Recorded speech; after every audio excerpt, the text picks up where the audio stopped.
Pakinggan mo tong galing sa Stoic Wisdom Quotes. Alam mo, kapag may taong hindi naguhugas ng sariling plato, hindi lang yan simpleng katamaran. Hindi rin yan discipline issue. Future issue yan. Kasi hindi naman talaga yung plato ang problema. Ang totoong issue ay yung lesson na natututunan kapag may isang gumagawa ng kalat tapos may ibang tao na palaging naglilinis para sa kanya. Sa bawat pagkakataon na pinupulot ng magulang ang kalat ng anak, may tahimik na mensahe na pumapasok sa isip niya. Okay lang, I don't need to take responsibility. Andiyan naman ang parents ko or someone else will do it for me.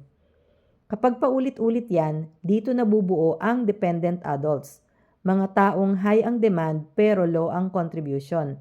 They want respect, they want understanding, they want opportunities, pero hirap na hirap sa basic responsibilities. Mukhang maliit lang ang hindi paghuhugas ng plato, pero in reality, it reveals how a person shows up in life. Ang batang lumaki na laging pinagsisilbihan, madalas nagiging adult na sanay magreklamo. Reklamo sa trabaho, reklamo sa boss, reklamo sa system, reklamo sa buhay, reklamo sa swerte. And instead of taking accountability, they blame the world because they were never taught responsibility in the first place. That same child grows up to be a partner na expectation lang ang dala. Gustong pagsilbihan, gustong intindihin, gustong bigyan, pero hirap naman magbigay pabalik. At kapag nasira ang relasyon, sasabihin, bad luck lang, or hindi naman maayos yung kapartner niya. That's untrained responsibility.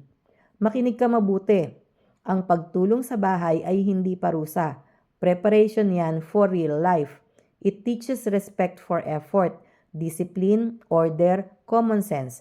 Ang batang marunong maglinis ng sariling kalat, natututong pahalagahan ang mga bagay, alagaan ang tahanan at maintindihan na walang may utang sa kanya ang mundo.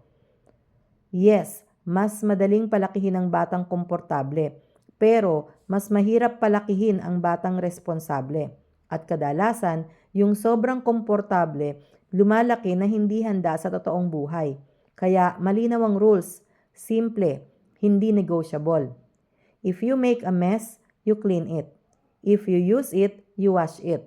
If you create disorder, you fix it. If you live in a house, you contribute.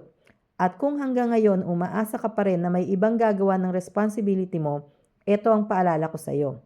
Ang bahay ay hindi hotel at walang alipin sa loob ng isang tahanan.